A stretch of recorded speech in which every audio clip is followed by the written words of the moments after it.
First of all, I've been loving Four Nations. I got to get your opinion on it. It's been awesome. And of course, tomorrow night is the rematch. Oh my God. This tournament has killed it in ratings. It's so good for the league. Yeah, I don't think it could have gone better. And then after what we watched the other night in that U.S. Canada game with the fights early on and Oh, the that was involved in the game, and then just watching how well some of the best players in the world have gone head to head, it's gone way better than my imagination pictured it going. So I give the NHL and the NHL Players Association a lot of credit for coming up with this idea. I think it can get even better. I'd love to see, teams like, the Russians get back in there at some point so we can watch Michkov and yeah. Kucherov and all their star players.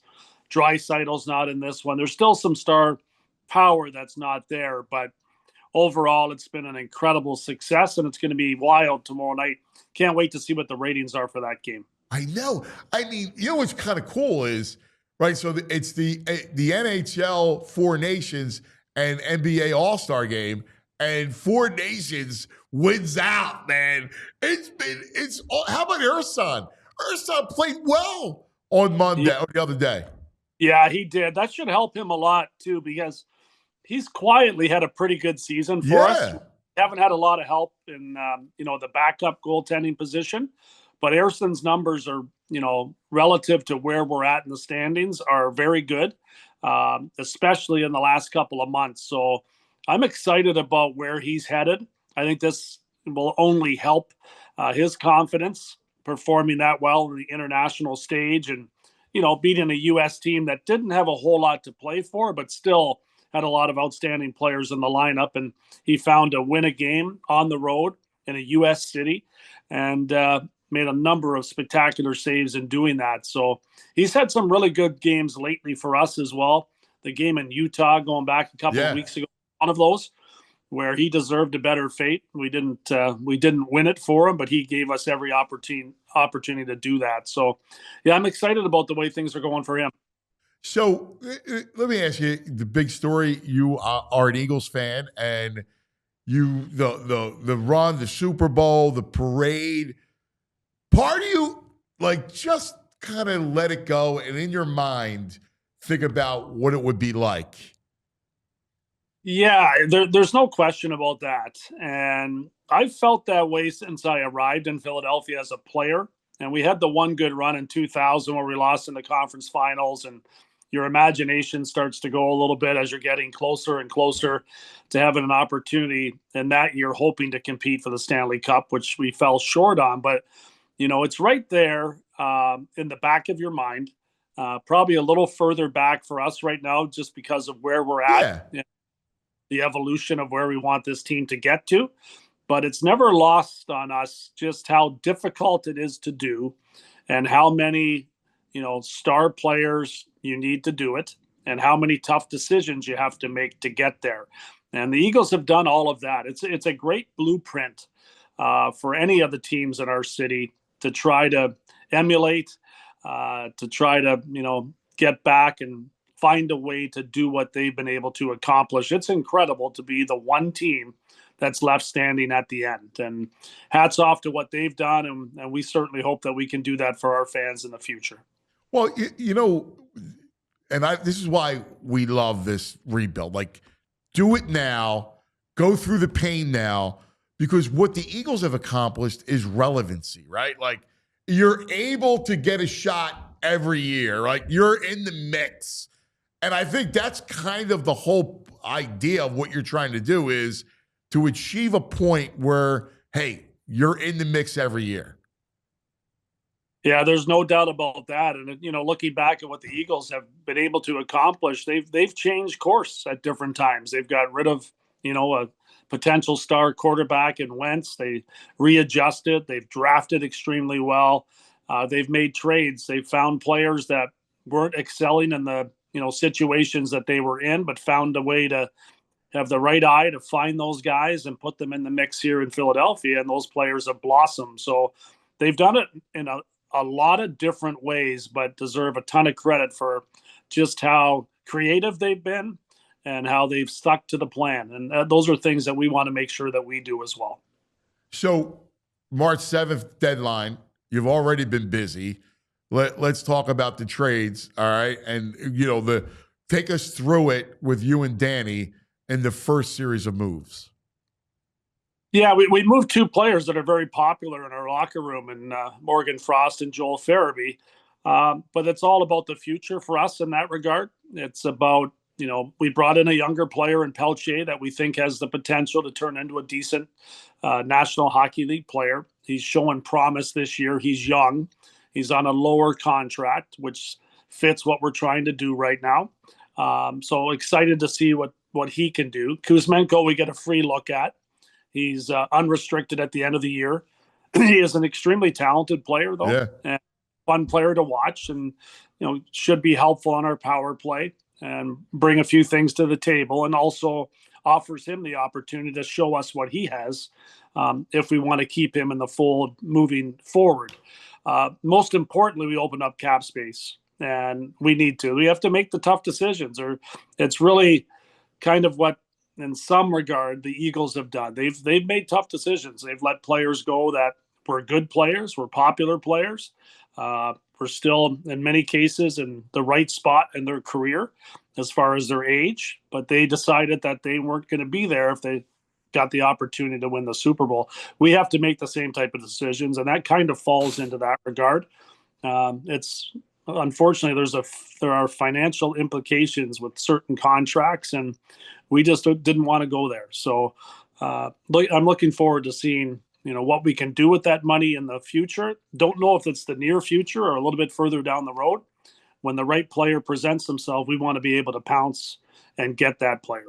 Yeah, I mean, listen, I think it made sense. I mean, you looked, and both Farabee and Frost, I don't know. I mean, I was expecting more, that tick. Like, it when you know talent, right? And you could see it. Like, you see flashes, but when they're not consistent enough, you could just project down the line. And I'm with you. I think you need that flexibility in their cap space. Now, I'll ask you, I mean, March 7th, I mean, I know I don't want you to give any intel or whatever, but what you could tell us, we know about Lawton, Ruotsalainen, guys are going to have interest already, reportedly have interest. Do you expect to be busy before the deadline? I wouldn't be surprised, but you never know. Those players, it's a compliment to them that there's so much interest in them and their game, especially at the point that they're at in their career. So I give those guys full credit. They've played themselves into a position where teams are interested. Whether or not the right deal comes along I can't predict that. But obviously we're working the phones as hard as we can, but we're not shopping the players. We're just listening because we're still in a pretty good position of power with both of those guys. They both have term left on their contract. They're both, quality individuals that have done an outstanding job in our locker room and on the ice, which is, obviously very important. So we'll wait and see what happens with it. But there's definitely interest, and there's a lot of teams that recognize that where we're at and where we're headed to, and that we may be a team that's still looking to add more assets for the future. So we do attract a lot of attention. There's no doubt about that. Well, this is so interesting, this portion of this rebuild, because this is really about discipline, right? Like, not trying to rush it, because there's times when you look and you go, oh my God, you had a couple play, you had this guy, maybe you had that guy, and then you could maybe speed it up. How hard is it, just the discipline to stay the course? It's difficult. And even last year it was tough because of how close we were to making the playoff. Even closer than we were, than we are right now. We were in a playoff position, I believe, just right before the deadline around it. And we had to make the decision to move Walker, who was a very good player for us, and, got another first-round pick in the future in doing that deal. Those are the type of things we have to do. We could have made it. We could have squeaked into the playoffs. We would not have lasted long. It would have been good experience, though, for our younger players. which you can never knock. And in hockey, you always look at it and say, well, if you can make the playoffs, you have a chance to, win the Stanley Cup. People think back to 2010 when the Flyers went on that incredible run in winning Game 82 in the shootout. It's not highly likely, though. And sometimes when you have a run like that, it's not sustainable. And then you have a long period of time where you're not competing for, a Stanley Cup. So we want to make sure when we get there, we're going to be there for a while. And much like, the Eagles, since they are the talk of the town right now, much like they have done. They've been a playoff team consistently. They've had chances to win. And you want as many chances as you can to get that ultimate prize. And we're not built that way just yet, but hopefully in the near future, we have a team that's like that and can be highly regarded around the league and have a lot of opportunities to try to win the Stanley Cup for our fans. Well, and look, you're collecting assets, and that's huge. How do you see this draft shaping up? Because that's going to be a party here. Yeah, a lot of picks. I'm excited. I'm excited about what's out there. There's a lot of quantity. There's not the high end, there's not a Celebrini necessarily draft, but there's a lot of really good quality players, and there's a lot of good, positional players that we like. That centermen are out there. There's a decent amount of defensemen as well, but there's some really good centers throughout the first round. So, and then it gets deeper even after that. So there is a lot of quantity, which is good, especially when you have 7 picks in the first, probably within the first 50 picks this year we'll have, and maybe we'll have more at the deadline too. So we're not shying away from the fact that we think there's some really good players there, and we're searching everywhere. Our guys are working hard. Our amateur scouts are in their glory right now because this is their time, and they've got a lot of chances. If you look back just over the last decade or so, the Flyers have not had very many picks. We're often trading away first, second round picks, trying to kind of mend it instead of fix it for the future. And we're not mending it. We're trying to get it right for the future and making sure that we're going to be a competitive team for a long time with a lot of good, difficult decisions to make because our players are going to be competing for jobs, within our own organization. So let me ask you about a couple kids. Luchenko, the Jet. How's he progressing in your eyes? He's done really well. He's really heated up lately offensively too, which is something that we really were looking forward to him doing. Kind of a broken year, and we probably contributed to that in a little bit by having him stay with us for the first 4 games. He's a very young guy. Like, he had just turned 18 after the draft and showed so much in camp, though, with his speed. He's a unique talent because of how quickly he moves up the ice. I think he's got a really good brain. I still think he's young. I think he's going to continue to develop. And I think in three or 4 years from now, we're going to really see what we think is a heck of a center iceman that's going to help us when we're one of those teams that's competing all the time. So very bright future. And this year, very good to see him really start to heat up offensively for a team that's not very good in Guelph. He's kind of their main guy. He's the captain of that team now. And demonstrates a lot of different leadership qualities that should help him in the future as well. How about from your alma mater, that Alex Bump? What do you think? I hear a lot of good things about him. You're doing your homework, buddy. That's good. That's good. He's a 5th round pick that has really done an outstanding job at Western Michigan. He was going to go to New Hampshire, I think, and then the coach had been removed, and he decided he would change and go a different direction. And then the coach at Western Michigan is a good friend of mine named Pat PHLY. That's an outstanding coach, and was a former teammate of mine when I went to school there. So he helped persuade Alex to go to school there. It's been a major benefit for him. He's their best player by far. He's a very good offensive player. He's good on the power play. He uses his strength down low in the offensive zone very well, wins puck battles, does a lot of things that in some games we lack. So I'm looking forward to seeing, exactly what he brings to the table. But he has a pro game already, and we should see him in the near future I don't think he's going to be a player that's going to stay all 4 years at Western Michigan. I think we'll, work hard to try to get him out of there and get his pro career started. And he's got a lot of potential. Really, really happy about the way that he's progressed. Oh, I like that. Hey, Jonesy, can you talk about what you liked about Jacob Peltier and if we'll be seeing him soon? Does he have his visa all cleared? Yeah, finally. That was unbelievable. Yeah. The poor kid, he's a really excitable little guy. He's got a lot of energy. He's a team first player. He's got the back of all of his teammates. He's going to give you full effort every game. He's a hustler. He's got obstacles to overcome because of his size. But he's done that and really started to play well for Calgary this year after being sent to the minors, clearing waivers at the start of the year, came up and then kind of established himself as a regular player in their lineup. I do think there's a lot of potential there. I think Torts is going to love the way that he plays. And I love a guy that plays with energy and passion and loves the game. And he's got all of those qualities. So, as popular as the guys were in our room that have left, I think Pelche and Kuzmenko both bring in a lot of kind of lively personality that can go a long way in helping fill the void of the guys that left the room. How's it been with Michkov?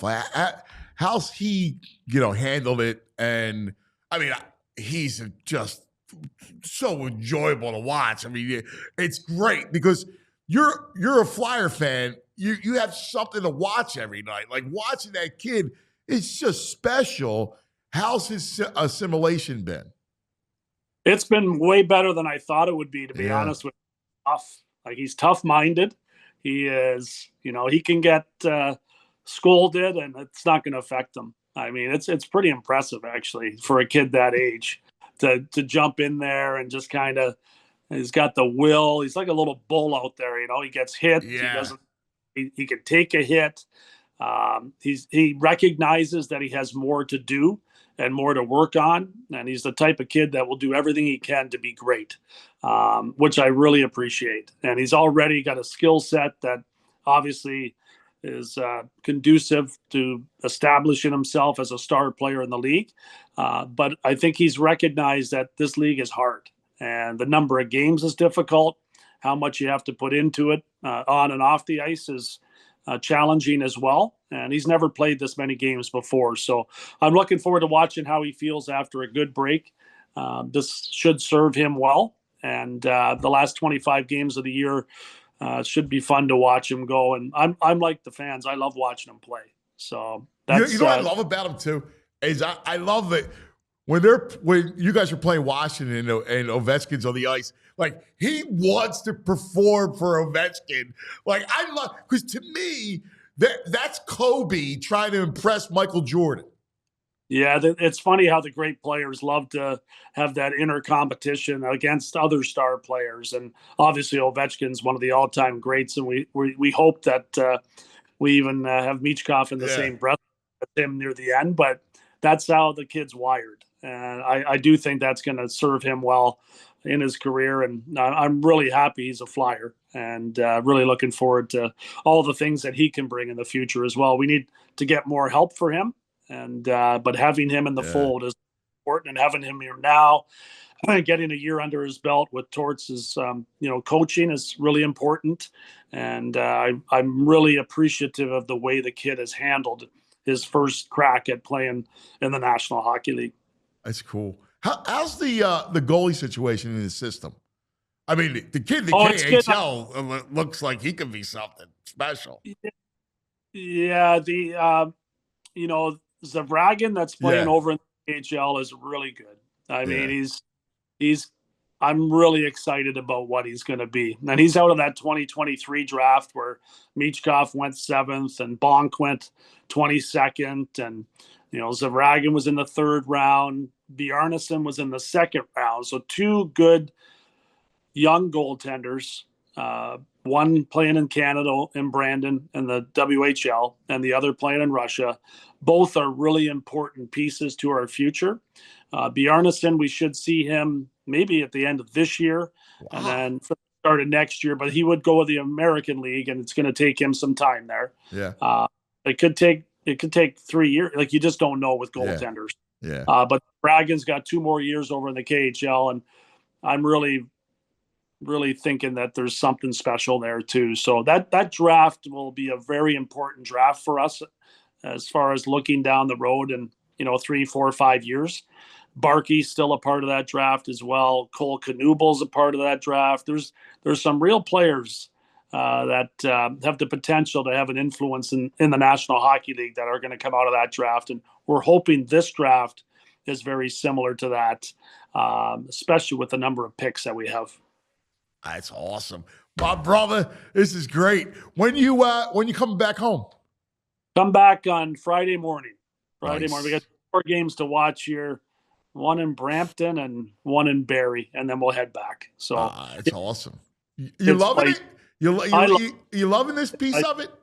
I love it all. I like every part of it. It's an enjoyable experience, and most importantly, I've been a fan of the Flyers ever since I arrived with the team. So really looking to reestablish our franchise amongst the league's best, and recognize that it's going to take some time. Yeah. We're excited. Listen, we're enjoying the process. Like, it's a good process. I don't want to even use that word, but it's a good thing. This is an enjoyable time. It is, and it will be special, man. I believe it. I believe in it, brother. Keep it up. Thanks, pal. Good to catch up with you guys. Always great, brother. Always great.